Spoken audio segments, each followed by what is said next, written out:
पुढचं आहे की देह तादात्म्याकडून आत्मतादात्म्याकडे. आपण मागच्या वेळेला बघितलं होतं की 4 देह आहेत.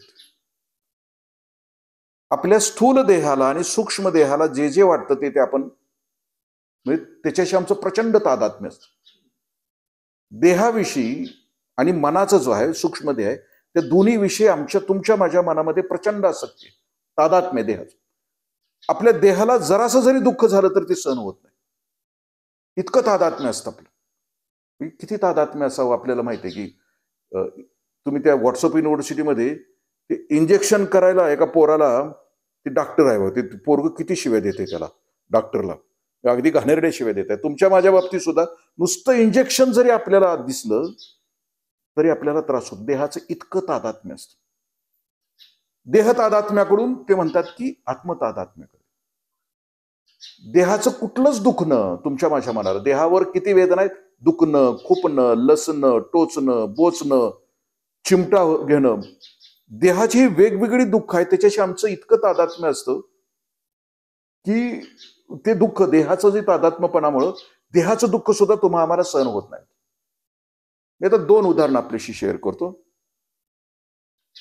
मनसूर अली नावाचा एक सुफी संत आहे आणि मनसूर अलीला फाशी देण्यात आली. फाशी नाही, सॉरी, सुळावर देण्यात आलं. पूर्वी सुळावर देत असताना, सूळ या शब्दाचा अर्थ सुळावर देण्याचा प्रकार म्हणजे तो खांब असा असायचा लोखंडाचा, त्याच्यावर टोक असायचा, टोक बाणासारखं टोक, आणि त्याच्यावर त्याला असं बसवलं जायचं. त्या माणसाला ज्याला सुळावर द्यायचं आहे त्याला बसवलं जायचं. बसलं की ते गुदद्वारापासून शरीर असं वर फाटत जायचं. त्याच्याच ओझ्यानं त्याचं शरीर त्या खांबावर खाली फाटत फाटत फाटत फाटत जायचं. आणि मनसूरला सुळावर दिलं. मनसूर हा परिपक्व पोचलेला होता, तो आनंदाच्या लहरीमध्ये जगणारा होता. त्याचं देहतादात्म्य सगळं संपलेलं होतं. ज्या वेळेला त्या टोकावर त्याला बसवलं, त्याचं शरीर असं खाली फाटत फाटत फाटत फाटत यायला, त्यावेळेला तो हसत होता. अख्खी जनता त्याच्या भोवती होती. राजानं फाशी दिलं होतं, त्यामुळे राजाला खुश करण्यासाठी उभी असलेली आजूबाजूची जनता सुद्धा त्याला दगड मारत होती. अंगावर दगडांचा वर्षाव, शरीर खाली फाटत निघाले तरी त्याच्या डोळ्यामध्ये अश्रूचा थेंब नाही, पण तो हसतोय. आणि हसतोय म्हणजे दुःखाचा हसत नाही, तो शारीरिक दुःखाचा हसत नाही, तो खूप सुंदर हसतो. आणि त्याच्या तोंडामध्ये एकच शब्द आहे, अनल हक, म्हणजे आत्मतत्व. अनल हक म्हणजे ईश्वर. मला आता कुठलाच त्रास होत नाही, देहतादात्म्य आहे, ते त्याचं सगळं संपलं होतं. तुम्हाला बघा ना, देहाशी आम्ही किती तादात्म्य आहे. म्हणजे आता 1.5 तास बसायचं तर होते का बघा की आपल्याला, किती ठिकाणी कडाण येते बघा ना. एकदा ह्या गमायल्यावर, एकदा या गमायल्यावर कडाण येते, एकदा मधल्या याच्या सारखं. म्हणजे मला सुद्धा येतेच आहे, मी काय तुमच्यापेक्षा वेगळं नाही. पण देहाशी आमचं इतकं तादात्म्य असलं की छोटे छोटे, आणि जर दुखत असलं तर पुढं लक्षच राहत नाही. म्हणजे सारखं तिकडंच त्याचं लक्ष असतं. देहाचं तादात्म्य इतकं असतं की तिथून निष्ठून ते पुढं ऐकायचं आहे ना, चांगलं चाललंय ना, तर तिकडं ऐकण्याकडे सुद्धा त्याचं लक्ष नसतं. ज्ञानेश्वरी ग्रंथ ऐकल्यानंतर हे देहतादात्म्य सुटून आपल्याला आत्मतादात्म्याकडे म्हणजे आत्मस्वरूपाकडे पोहोचण्याची व्यवस्था हा ग्रंथ आम्हाला. नितांत सुंदर ग्रंथ. त्याच्यात अनेक ओव्या अशा आहेत की ज्या ओव्या आम्हाला या गोष्टीतून आम्हाला बाजूला करतात. देहाचं तादात्म्य. आणखीन एक गोष्ट खूप सुंदर आहे, देहाचं तादात्म्य नसणारी. त्याचं दृष्टांत असा दिलेला आहे की आंब्याची कोय म्हणजे आपण, देह तादात्म्य असलेले म्हणजे आपण आंब्याची कोय. किती पण चाटलं तरी त्याला आंब्याचा रस शिल्लक असतो. पण देह तादात्म्य संपलेली माणसं त्या चिक्कूच्या बी सारखी असतात. चिक्कू अख्खा त्याच्या भोवते, पण ते चिक्कूला काय चिकटलेलं असतं का, बियाला. म्हणजे देह तादात्म्य संपवणं हा आयुष्याचा हेतू आहे, तर आपल्याला हॅपीनेस मिळेल. शरीराची दुखणी आम्हाला खूप त्रास देतात, मरेपर्यंत त्रास देतात. म्हणजे शरीराचा प्रवासच मुळामध्ये असा आहे की लहानपणी कफ असतो, तरुणपणी पित्त असतं आणि म्हातारपणी वात असतो. वात या शब्दाचा अर्थ की 50 वर्षानंतर दुखणंच, जो अन्याय केलेला असतो 50 वर्ष शरीरावर, की त्याचं बदला घेत असते.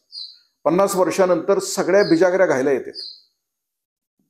म्हणजे बसता उठता, म्हणजे ती माणसं म्हातारपण आपल्याला म्हणतात कवा एकदम मरतंय बरं होतं.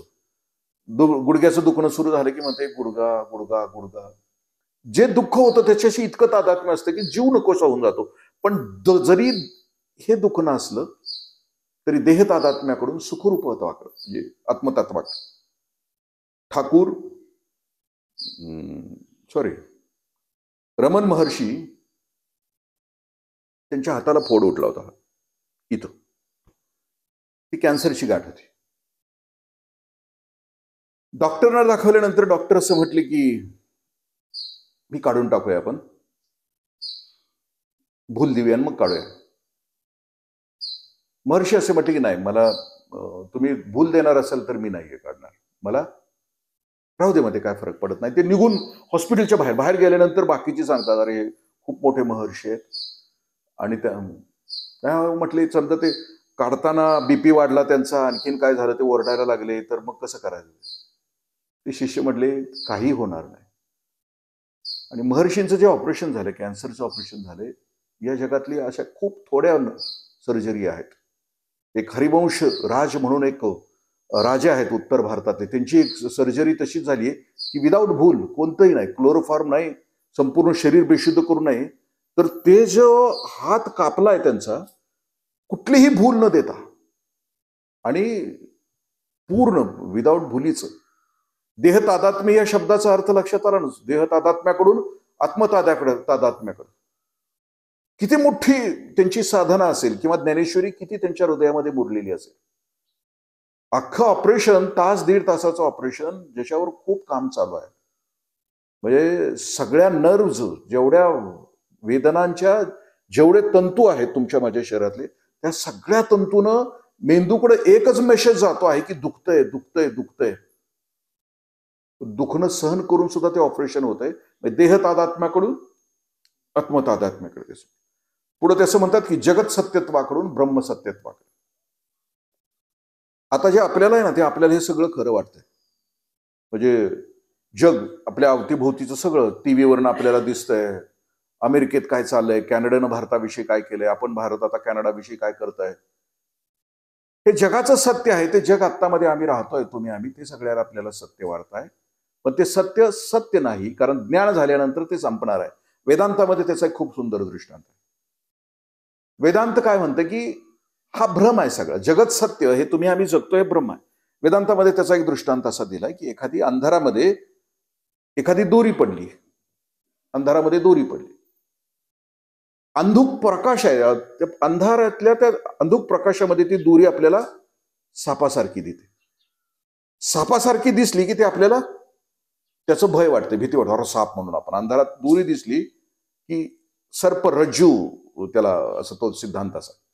पण त्या बॅटरीनं त्याच्यावर बघितलं की आपलं भय निघून जातं. दोरी आहे की अज्ञानामध्ये त्याला आपल्याला ते सत्य वाटतं आणि म्हणून त्याचं भय वाटतं. तसं हे सगळं जग आहे, हे अज्ञानामुळे सत्य वाटतं. पण ज्या वेळेला ज्ञानाचा प्रकाश हृदयामध्ये पडेल त्यावेळेला आम्ही प्रकाशाकडे जातो, त्यावेळेला आनंदाकडे जातो. असं पुढची गोष्ट आणखीन ते म्हणतात की आणखीन हा ग्रंथ आम्हाला काय शिकवणार आहे, स्वकर्तृत्वाकडून ईश्वर कर्तृत्वाकडं. म्हणजे हे आम्हाला सगळ्यांना, प्रत्येकाला असं वाटत असतं की हे करतोय ते मी करतोय, घर चाललंय ते माझ्यामुळे चाललंय, म्हशी बिशी आजूबाजूला सगळं आहे ते सगळं चाललंय ते, ह्याच्यात देवाचा काही संबंध नाही, हे आपण आहे तो. आणि तुम्हाला माहित आहे मी कसं आहे आपल्याला. हे कुठेही गेलं तर ह्याचं स्वकर्तृत्व चौकात उभा राहू दे, दुकानात उभा राहू दे, ते आपला कोणी नाद करायचा नाही.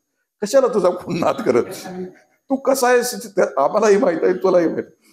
हे सगळं जग चाललंय ते आम्हाला सगळ्यांना वाटतं की माझ्यामुळे चाललंय. भगवद्गीतेमध्ये एक श्लोक आहे, हनुमंता करता भरताच महेश्वरा. ज्या वेळेला आम्ही करतो की ज्या वेळेला त्याला पटतं की हे माझं काम नाहीये. म्हणजे तुकोबरायांचा अभंग आहे, चाले हे शरीर कोणाची हे सत्ते, वृक्षाचेही पान हले त्याची सत्ता. म्हणजे हे शरीर कुणाच्या सत्तेमुळे चालतंय, वृक्षाची पान त्याच्या सत्तेशिवाय चालत नाही. पुढचा क्षण तुमच्या माझ्या वाट्याला जो आलाय तो कसा असणार आहे तुम्हाला मला माहित नाही. पण ह्याला वाटतं की हे सगळं जे आहे, अख्खं जग जे आहे ते माझ्यामुळे चालत आहे. त्याला अनुमंता करता भरताच एक क्रमविकासाची प्रोसिजर सांगितले साधकाच्या आयुष्यामध्ये. ज्या वेळेला तो हा सुरुवात करतो, त्याला वाटतं की हे माझं माझं माझं आहे, मी करतो, माझ्यामुळं जग चाललंय. त्यावेळेला तो लहान बाळासारखा असतो. मग ते लहान बाळ ज्या वेळेला जातं, त्याला ज्या वेळेला उद्धार करायचा आहे त्या परमेश्वराला, की याचा उद्धार करायचा आहे या जीवाचा, लहान बाळ एखाद्या विहिरीच्या काठाला जातं. पहिल्यांदा त्या विहिरीच्या काठाला त्याला त्याला अनुमती देतो, तो देव अनुमती देतो, जा अनुमंता.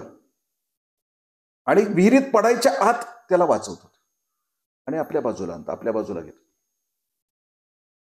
मग तो हळूहळू सांगतो की अरे हे करतंय ते मी कुणी नाही, कुणीतरी एक अज्ञात शक्ती माझ्या बरोबर आहे. हळूहळू हळूहळू त्याचं मन जसं शुद्ध होत जाईल, आतल्या आत ज्ञानेश्वरी सतत वाचत राहिला, आतल्या आत एकांतामध्ये जात राहिला, स्वतः चिंतन करत राहिला की हे आजूबाजूचे जे घडतंय त्याच्यातली एकही गोष्ट घडायला मी कारणीभूत नाही, कुठली तरी अज्ञात शक्ती घडवते. तुमच्या माझ्या प्रत्येकाच्या आयुष्यामध्ये आपण ठरवून जगण्याचा प्रयत्न करतो, मला असंच जगायचं. आपण असं ठरवतो की संध्याकाळी 9 वाजता ठरवून झोपायचा विचार करतो आणि बरोबर संध्याकाळी 9 वाजताच लाईट आलेली असते. आपण कित्येक गोळी man proposes and God disposes अशी एक इंग्लिशमध्ये म्हण आहे. ठरवतो आपण, पण आपण ठरवल्याप्रमाणे तुमच्या माझ्या आयुष्यामध्ये कधीच घडत नाही, कारण एक अज्ञात शक्तीचा प्रवास तुमच्या माझ्या सोबत आहे. आणि ती अज्ञात शक्ती कुठली दुसरी कुठलीच नाही, तर ते ईश्वरी तत्व आहे. मग मगाचं जे तुकोबरायांचं की चाले शरीर कोणाची सत्य, कोण बोलवी हरिवीन, देखवी ऐकवी एक नारायण. वृक्षाचेही पान हाली त्याची सत्ता, राहिली अहंता मग कोठे. स्वतःकडे कर्तृत्व घेणाऱ्या माणसासाठी तुकोबराय असं म्हणतात की कोण आहे तुझं शरीर, कोण चालवत आहे, तुझ्या हृदयाचे ठोके कोण टाकतंय, तुझा श्वास कोण घेत आहे, तुझं पचलेलं अन्न कोण पचवत आहे, पचवलेल्या अन्नाचं रक्त कोण करत आहे, केलेल्या रक्ताचं रक्ताभिसरण कोण करत आहे, कोण पुढचं पाऊल तुझं टाकणार आहे तुला माहिती आहे का. बाहेर वृक्षाचं पान आहे ते कुणाच्या सत्तेनं हलतंय, ते थांबवायचं का हलवायचं, कोण हलवतंय, कोण करतंय. म्हणजे काल माझं प्रवचन सांगलीमध्ये विज्ञान आणि अध्यात्म, ज्ञानेश्वरीतलं विज्ञान आणि अध्यात्मावर होतं. तर माऊलींच्या कित्येक ओव्या अशा आहेत की कोण म्हणजे या विश्वाचा सगळा त्याने पसारा मांडलाय माऊलीने एका ओवीमध्ये, की अणुपरमाणू जसे एकमेकांमध्ये फिरतायत, अणुमध्ये आहे त्याच्या भोवती 3 गोष्टी फिरतायत, इलेक्ट्रॉन, न्यूट्रॉन आणि प्रोटॉन. तसं ही पृथ्वी सूर्याभोवती फिरते. ही अख्खी सूर्यमाला एका आकाशगंगेच्या भोवती फिरते. म्हणजे गारा गारा भिंगाऱ्या, आपण लहानपणी म्हणत होतो गारा गारा भिंगाऱ्या गारा, अख्खं विश्व, अख्खं ब्रह्मांड त्या गारा गारा गारा गारा भिंगाऱ्यामध्ये फिरते. गंमत अशी आहे की ह्याच्यातलं एकही ग्रह निष्ठत नाहीये कुठं. आपल्या सूर्यमालेचे 9 ग्रह आहेत, पण ते ठराविक अंतरात आहेत आणि ते सगळे सूर्याभोवती फिरतात, पण एक सुद्धा आपली जागा सोडत नाही. कोण करत असेल. म्हणजे अख्खं विश्व, रात्र, सूर्य, एवढं बीज, पुरुषाचं बीज स्त्रीच्या बीजामध्ये पडतंय की जे सूक्ष्मदर्शकाला सुद्धा दिसत नाही, असा तो शुक्र शोणिताचा बांधा, माऊलींची ओवी आहे. म्हणजे माऊली असं म्हणतात की पुरुषाच्या शुक्र जंतू एवढासा स्त्रीच्या बीजांडामध्ये पडतो आहे. या अवघ्या 5 महिन्यामध्ये हे सगळं शरीर तयार होते. कोण करत आहे. म्हणजे एकही गोष्ट तुमच्या माझ्या कर्तृत्वावर इथं अवलंबून आहे. ईश्वराचं तत्व. 1 बाय 1 फुटाचं जमीन आहे, त्या जमिनीमध्ये मोगऱ्याचं फुल लावलं, जास्वंदीचं लावलं, आणखीन वेगवेगळी फुलं लावली, जाई, जुई, मोगरा. माती तीच आहे, पाणी तीच आहे, हवा तीच आहे, पंचमहाभूत तीच आहे, पण जाईच्या पाकळ्या वेगळ्या, जुईच्या वेगळ्या, प्राजक्ताच्या वेगळ्या, रंग वेगळा प्रत्येकाचा. 5ही तत्व तीच आहे. आणि 5ही तत्वातून जर हे म्हणजे ज्याच्यामध्ये निर्जीवातून सजीवाची निर्मिती, म्हणजे बी मधून जे जन्माला येते ते सजीव येते. तुम्ही आम्ही सजीव आहे, पण आपण जगतो कशावर. अन्न सजीव आहे का, ते निर्जीव आहे. म्हणजे निर्जीव जे खातोय आपण, जे घास खातोय, असं जिवंत काय खातो का आपण. जे खात असतील ते वेगळे आहेत, पण आपण जे खातोय ते सगळे जण निर्जीवच खातोय. अन्न आपलं निर्जीव आहे, पण जगणार आपलं सजीव आहोत. म्हणजे कोण करतंय निर्जीवातून सजीव. बरं, आणखीन गंमत तुमच्या माझ्या शरीरामध्ये अशी आहे की काही निर्जीव गोष्टी आहेत त्या सजीवाच्या जीवावर वाढतायत. नखाला जीव आहे का? पण ते वाढतंय कसं? केसाला जीव आहे का? म्हणजे निर्जीवाच्या जीवावर सजीव आहे, सजीवाच्या जीवावर पण निर्जीव वाढतंय. म्हणजे सगळेच सिद्धांत त्याने असे उलटून पालटून टाकलेले आहेत. मग हे चालवतंय कोण? स्वकर्तृत्वाकडून ईश्वरी. हे मी करत नाही, हे आम्हाला कोण शिकवते? ज्ञानेश्वरी शिकवते. पण हे कवा? जर अखंड ऐकायला याल तवा. नाहीतर मध्ये एखादा तास बुडला तर जमणं. हे सगळं टाचण काढून करतोय. म्हणजे जसं एखादा शिक्षक शिकवतो ना चांगला, तसं ते अगोदर त्यानं चांगल्या शिक्षकानं काय करायचं असतं? टाचण काढायचं असतं.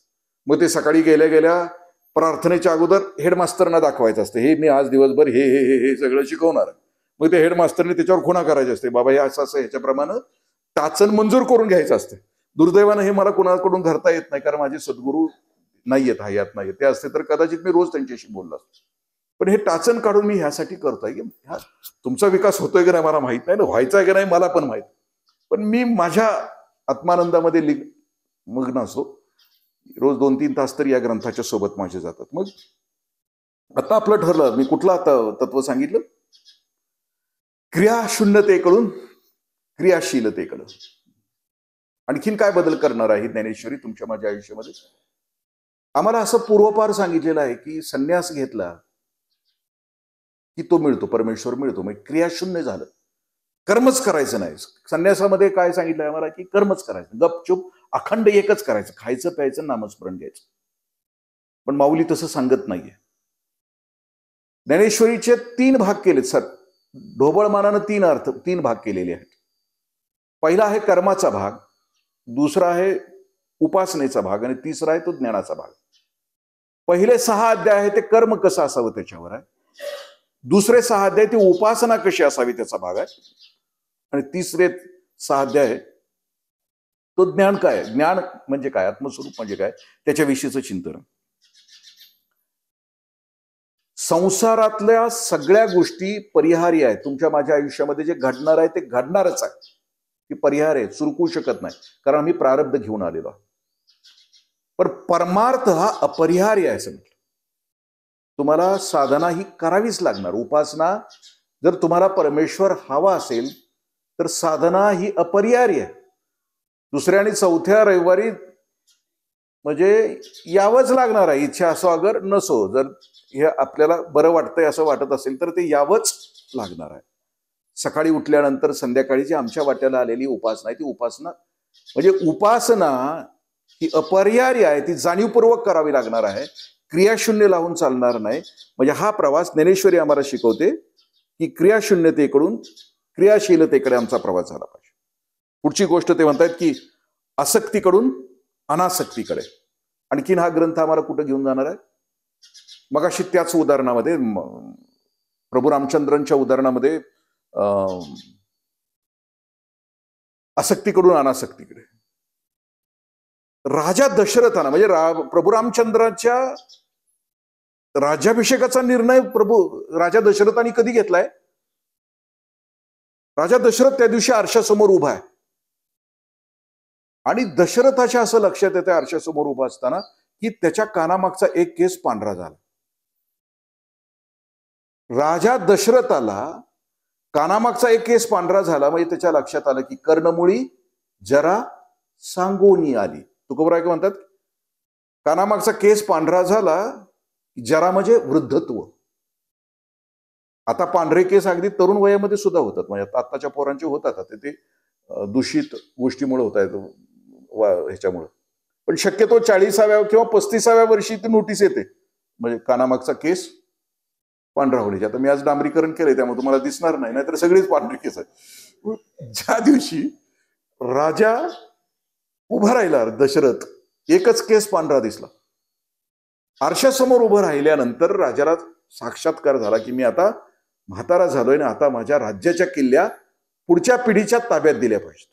आसक्तीकडून अनासक्तीकडून. म्हणजे आता बघा ना आपल्या देशामध्ये म्हणजे राजाचे सगळे केस पांढरे झालेत, राजाचे सगळी केस उडून गेलेत. कित्येक राजे तुमचे माझ्या 80 वर्षाच्या वरचे आहेत, तरी दिलेत का पुढच्याच्या ताब्यात? नाही. किती आसक्ती असते बघा. आसक्तीकडून अनासक्तीकडे. चटकन राजा दशरथ तयार झालाय की पोरांनो तुम्ही सांभाळा, नकोय मला. आणि माणूस सगळं सोडू शकतो पण सत्ता सोडू शकत नाही. माऊली म्हणतात की ते सोडलं की तुला सगळं जमलं. सगळ्यात जास्त आसक्ती कशाची असते तर सत्तेची असते. परमार्थात सुद्धा सगळ्यात शेवटची आसक्ती कोणत्या आहे की लोकेशना, माणसं जमवावी, माझं ऐकावं लोकांनी. ही आता माझी लोकेशनच चालली की असं चाललंय ना ती. ही आसक्तीच आहे ना. हे आसक्तीकडून अनासक्तीकडे म्हण. घरात सासूबाई, तुम्हाला ती सगळ्यांना आपल्याला उदाहरण माहिती आहे की शेजारीने आलं, ताक मागितलं, सुनेनं दिलं, बाहेर सासूबाई भेटली, काय घेतलं, ताक घेतलं, कुणी दिलं, सुनेनं दिलं, हे नाही म्हटले चल माघारी चल. ते परत जाऊन तिनं ते ताक वतायचं सासूनं, आपणच वतायचं आणि मग द्यायचं. ती दिलेलं सासून बरेच होतं ना ताक, पण ते दिलं कोणी? मी दिलं. अजून या घरात सत्ता कोणाची आहे? माझी. आसक्तीकडून सगळ्यात सासवा अशा असतात असं नाही. आता सुधारलेले आहेत. टीव्ही बघून बघून बघून, गोजीरवाण्या घरात, तुला पाहते रे, अनेक मालिकांच्या मधून प्रबोधन होऊन बरंच त्याच्यामध्ये प्रबोधन झालेलं आहे. अनासक्तीकडून. आणि शेवटचा परिणाम या ग्रंथाचा आहे तो बंधनाकडून मोक्षाकडे. तुकोबरायांचे एक अभंग खूप, दुःख ओखताची न भेटे. आत्ता आम्ही क्षणभर डोळे मिटून समजलं ना की मी कुठल्याही बंधनात नाही. तुम्ही घरी गेल्यानंतर क्षणभर बसा, शांत बसा, आणि मला कुठलंही बंधन नाही. आणि मग जे लक्षात येतं तो जो क्षण आहे तो मुक्तीचा क्षण प्रत्येकाच्या वाट्याला रोज येऊ शकतो. पंडित नेहरू जय कृष्णमूर्तींच्याकडे गेले. जय कृष्णमूर्ती हे खूप मोठे फिलॉसॉफर होऊन गेले, त्यांना आधुनिक बुद्ध असं म्हटलं जातं. आणि मग ते एकदा भेटायला गेले. खूप प्रभावी व्यक्तिमत्व होतं, प्रचंड. आपण जर युट्यूबवर गेला तर त्यांची इंग्लिश मधली प्रवचन अत्यंत प्रभावी आहेत.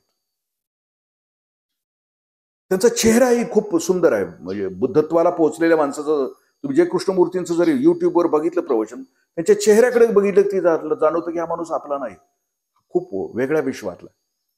म्हणजे जी माणसं पोहोचलेली, कायम आनंदाच्या ठिकाणी असणाऱ्या माणसाचा चेहरा जर तुम्ही बघितला तर तो वेगळा असतो, प्रसन्न असतो. लक्षात येतं की हे सगळ्यांच्या पेक्षा वेगळं मॉडेल आहे, त्याचं मटेरियलच वेगळं आहे. ते चालते ज्ञानाचे बिंब, तयाचे अवयव ते सुखाचे कोंब, इर माणूस पण ते भांब लौकिक भागाचं म्हणतात माऊली.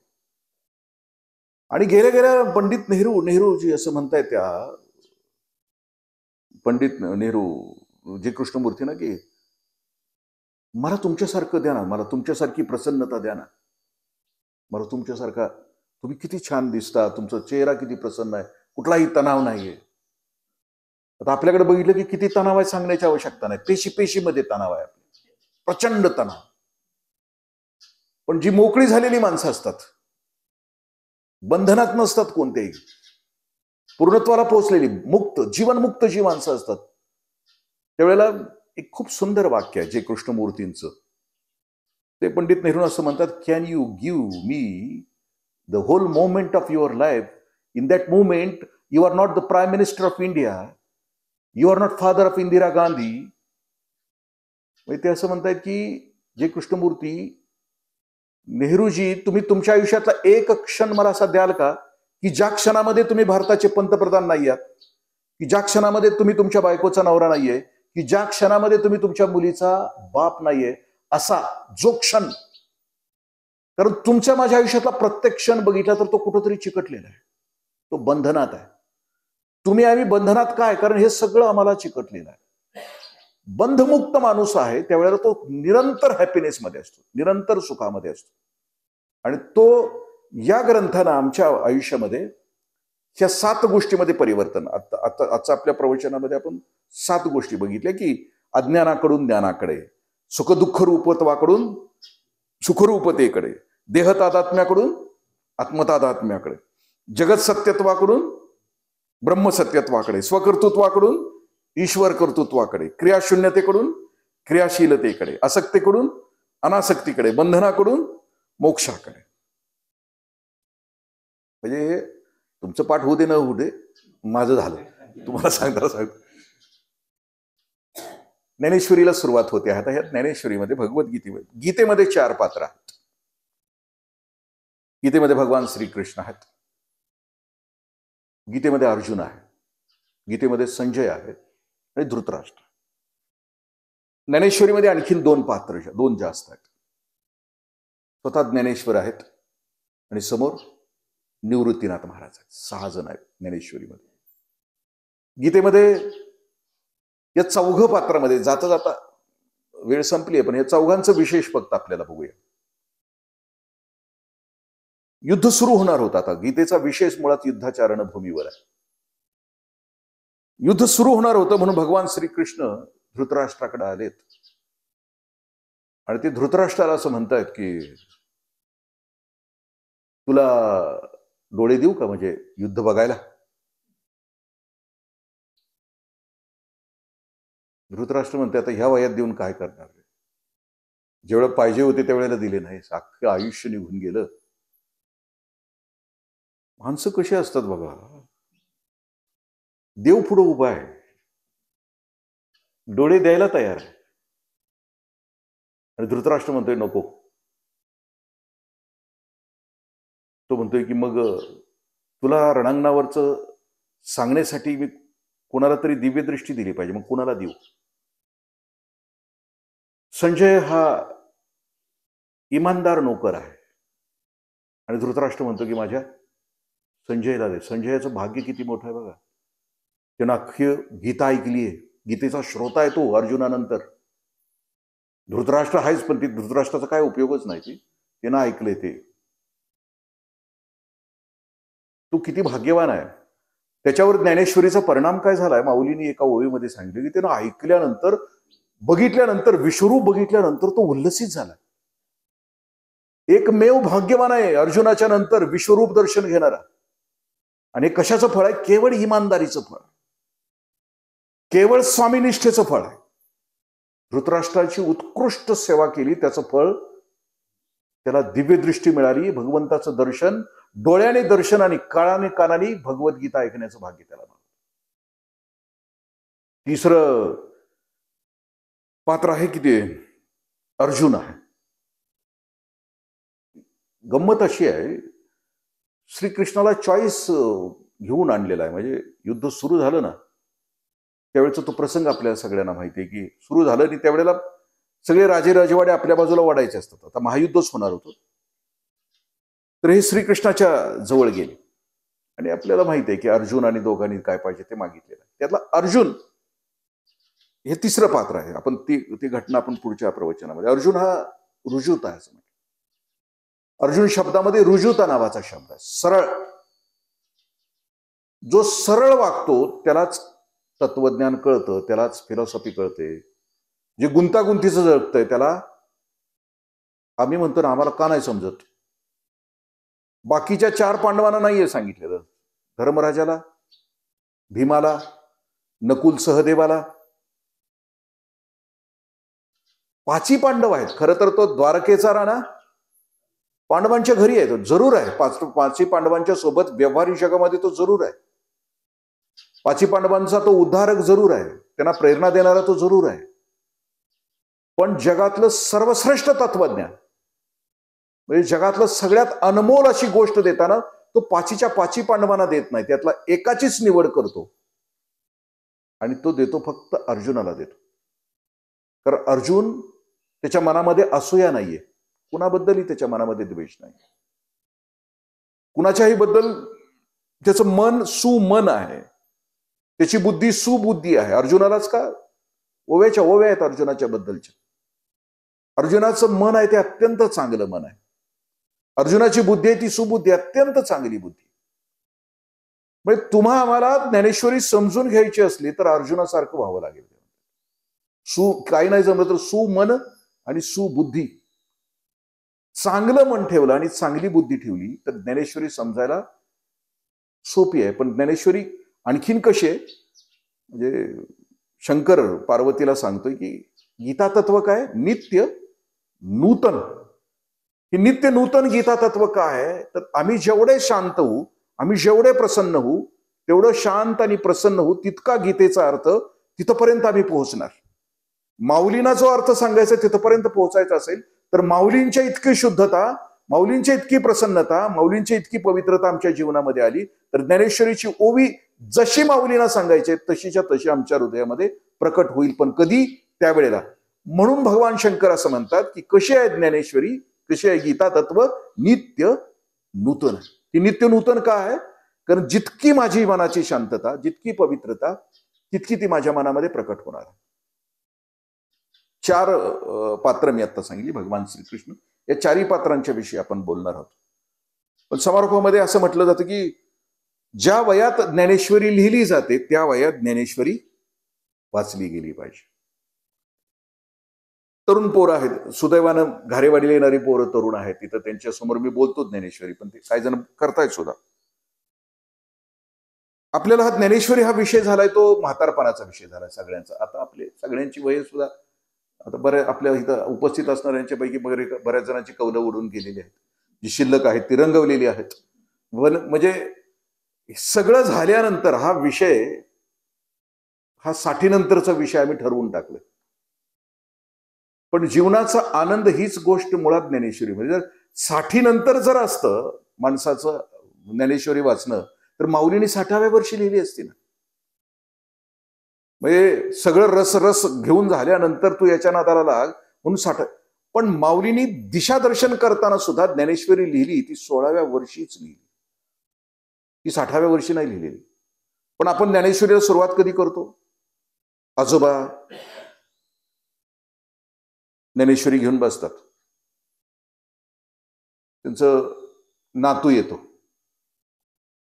वाचताना, ते आजोबांना नमस्कार करते नाच. आजोबा म्हणते बाळा कोण रे तू? ती म्हणते आजोबा अहो मी तुमचा नातू.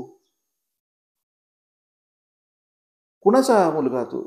मी तुमच्या 2 नंबरच्या मुलाचा मुलगा, तुमच्या मी 3 नंबरच्या मुलाचा, म्हणजे असेल ते सांगते. बाबा आजोबा मी तुमच्या ह्याचा मुलगा, आकारामचा मुलगा म्हणा किंवा तुकारामचा मुलगा, कोणाचा असेल ते मुलगा सांगते. मग ते आजोबा चष्मा काढते, डोळे पुसते, असं वय बाळा मला दिसत नाही रे म्हणून तुला ओळखलं नाही. सकाळच्या ज्ञानेश्वरी वाचनाच्या वेळचा हा प्रसंग आहे. संध्याकाळी तेच आजोबा तीच ज्ञानेश्वरी घेऊन संध्याकाळी वाचतात. तोच नातू नमस्कार करायला येतो. आजोबा त्याला विचारतात कोण रे तू? ते म्हणते अहो आजोबा मी तुमचा नातू नाही का? मी सकाळी तुम्हाला नमस्कार केला होता का नाही? मी सांगितलं होतं का नाही मी तुम्ही तुमच्या आकारामचा, मी तुमच्या तुकारामचा मुलगा, मी तुम्हाला सकाळी सांगितलं होतं का नाही मी तुमचा नातू आहे. आजोबा म्हणते असं वे. अरे वयानं लक्षात राहत नाही रे बाळा.